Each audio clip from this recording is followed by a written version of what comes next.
Hello, welcome to food ഇൻഷി. ഞാൻ കുറച്ച് ചെമ്മീൻ പുട്ട് ഉണ്ടാക്കാൻ വേണ്ടിയിട്ടാണ്. അതിൽ ചെമ്മീൻ എടുത്ത് വെച്ചിട്ടുണ്ട്. നമുക്ക് ചെറിയ ചെമ്മീനാണെങ്കിൽ നല്ലതാട്ടോ. അത് കുറച്ച് വലിയ ചെമ്മീനായതുകൊണ്ട് ഞാൻ ക്രഷ് ചെയ്തെടുത്ത് വെച്ചിട്ടുണ്ട്. പിന്നെ ഞാനിത് ഒരു 3/4 കപ്പ്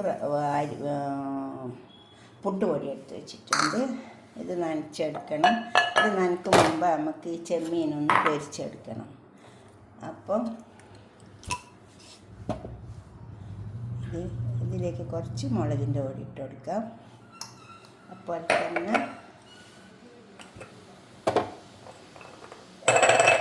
അത് 200 ഗ്രാം ചെമ്മീനേ ഉള്ള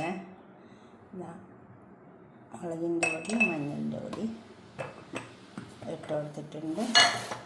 ഇതൊന്ന് നന്നായി ഈ ചെമ്മീൻ ക്രഷ് ചെയ്യുന്ന സമയത്ത് ഞാൻ കുറച്ച് കറിവേപ്പിലയും ഒരു ചെറിയ ഉള്ളിയില്ലേ, അത് 2 ഇട്ട് കൊടുത്തിട്ടുണ്ട്. കണ്ടോ, ചെറിയ കഷ്ണം ഇഞ്ചിയും ഒരു വെളുത്തുള്ളി ഇട്ട് കൊടുത്തിട്ടുണ്ട്. അത് ക്രഷ് ചെയ്യുന്ന സമയത്ത് ഇനി ഇത് നമുക്കിതിൽ കുഴച്ചെടുക്കാം. പാൻ അടുപ്പത്ത് വെച്ചിട്ടുണ്ട്. ഓയിൽ ഒഴിച്ച് കൊടുത്തിട്ടുണ്ട്. പൊരിക്കാൻ വേണ്ടിയിട്ട് ചെമ്മീൻ പൊരിച്ചെടുക്കാം നമുക്ക്.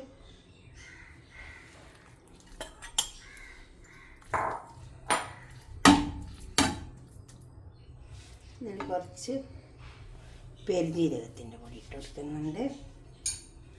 പെരുംജീരകത്തിൻ്റെ പൊടി ഇട്ട് കൊടുത്താൽ നല്ലൊരു ടേസ്റ്റ് ഉണ്ടാവും കേട്ടോ. ഉപ്പിട്ടിട്ടില്ല, ഉപ്പിട്ട് കൊടുക്കുക. ഇനി ഇതൊന്നും ഇതിലിട്ടിട്ട് വല്ലാണ്ട് മൊരിച്ചെടുക്കേണ്ട ആവശ്യമില്ല കേട്ടോ. ഒന്ന് പൊരിഞ്ഞ് വന്നാൽ മതി. നല്ലോണം മൊരിച്ചെടുത്താൽ പുട്ടിൻ്റെ ടേസ്റ്റ് മാറിപ്പോകും. ഇതിലൊരു പിടി ക്യാരറ്റ് ഇട്ട് കൊടുക്കാം നമുക്ക്. ക്രഷാക്കിയ ക്യാരറ്റ് ഇട്ട് അത് എന്നിട്ട് നന്നായി ഒന്ന് ഇളക്കി വെക്കാം.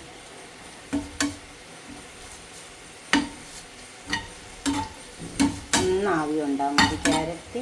നമുക്ക് പുട്ട് കിട്ടാം. നമുക്ക് ഈ പുട്ടിൻ്റെ പൊടി നനച്ചെടുക്കാം. വെച്ചിട്ടുണ്ട്.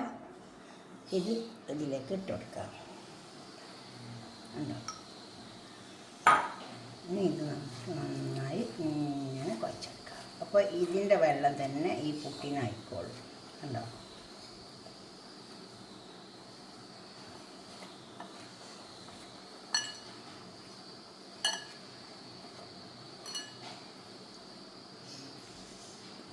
ഈ മസാലയിൽ ഉപ്പിട്ടുകൊണ്ട് ഇനി പൊടിയിലേക്ക് ഉപ്പിൻ്റെ ആവശ്യം വരുന്നില്ല. നല്ലൊരു മണം ഉണ്ട് കേട്ടോ. അത്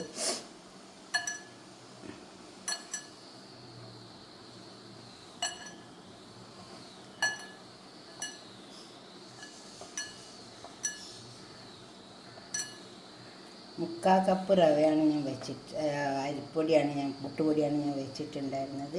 കുറച്ചും കൂടി ഇത് ഞാൻ ഇട്ട് കൊടുക്കുന്നുണ്ട്. ഇപ്പോൾ 1 കപ്പ് പൊടിയായി കേട്ടോ.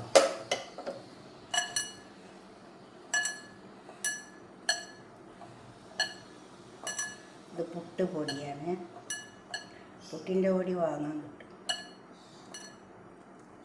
കുറച്ച് വെള്ളം പറഞ്ഞു കൊടുക്കാം നമുക്ക്.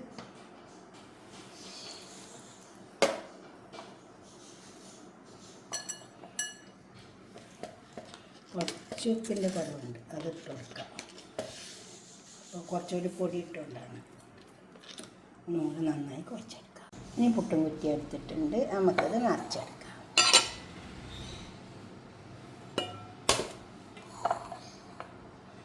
ഇങ്ങനെ മതി. കണ്ടോ,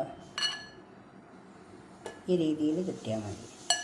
ഇതിപ്പോൾ 1 കപ്പാണ്. പിന്നെ ചെമ്മീൻ മസാലയൊക്കെ കൂടി കൂട്ടി കുഴച്ചപ്പോൾ തന്നെ അതിലുള്ള വെള്ളം, പിന്നെ 1/4 കപ്പ് വെള്ളം കുടഞ്ഞു കൊടുത്തിട്ടുണ്ട്. വെള്ളമൊക്കെ നോക്കിയിട്ട് കുടഞ്ഞു കൊടുത്താൽ മതി. കാരണം നമുക്ക് ഇങ്ങനെ കിട്ടിയാൽ മതി.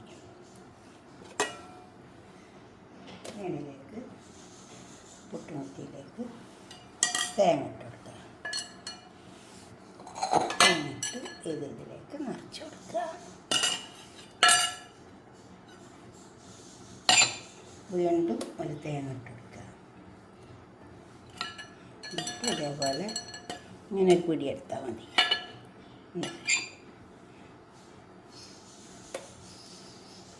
നിറച്ച് കൊടുക്കുക. തേങ്ങ ഇട്ട് ഇതിൽ പലതരം പുട്ടുണ്ട് കേട്ടോ. ഈ ചെമ്മീൻ പുട്ട് ഇതൊന്നും ഉണ്ടാക്കി വെക്കുക നിങ്ങൾ.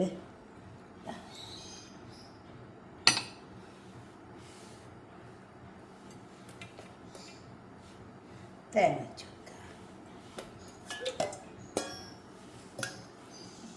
പുട്ടുകുടത്തിലേക്ക് വെച്ച് കൊടുത്ത് പുട്ട് ചുട്ടെടുക്കുക. ഇത് അടുപ്പത്തേക്ക് വെച്ച് വെന്ത് വരട്ടെ. ഇനി നമ്മൾ പുട്ട് വേവട്ടെ. പുട്ട് അടുപ്പത്ത് വെച്ചിട്ടുണ്ട്, വെന്ത് വരട്ടെ. നമുക്ക് വെന്ത പുട്ട് കുത്തിയെടുക്കാം.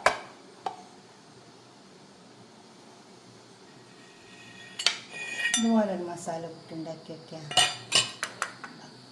വെള്ളമൊക്കെ കണക്കായ നമുക്ക് പൊടിയാണ്ട് കിട്ടും. ഇതുപോലെ ഉണ്ടാക്കിയിട്ട് നിങ്ങളുടെ അഭിപ്രായം നിർദ്ദേശമൊക്കെ ഒന്ന് കമൻറ്റ് ബോക്സിൽ അറിയിക്കുക. അപ്പോൾ തന്നെ ലൈക്ക് ചെയ്യുക, ഷെയർ ചെയ്യുക, സബ്സ്ക്രൈബ് ചെയ്യാത്തവരൊക്കെ ചെയ്യുക. ഞാൻ ആ കുഴച്ച അതേപോലെ കുഴച്ചെടുത്താൽ മതി. വെള്ളമൊക്കെ അങ്ങനെ കണക്കാക്കിയിട്ട് എടുത്താൽ മതി. എല്ലാം കറക്റ്റായാൽ നല്ല ടേസ്റ്റ് ഉണ്ടാവും. ഞാൻ 1 കപ്പ് പൊടിയാണ് എടുത്തത്. അപ്പോൾ 200 ചെമ്മീനിൻ്റെ മസാലയൊക്കെ പാടെ നല്ല കണക്കായിട്ടുണ്ട് ഇതിലേക്ക്. ഓക്കെ, അടുത്തൊരു വീഡിയോ ആയിട്ട് നമുക്ക് പിന്നെ കാണാം. ബൈ.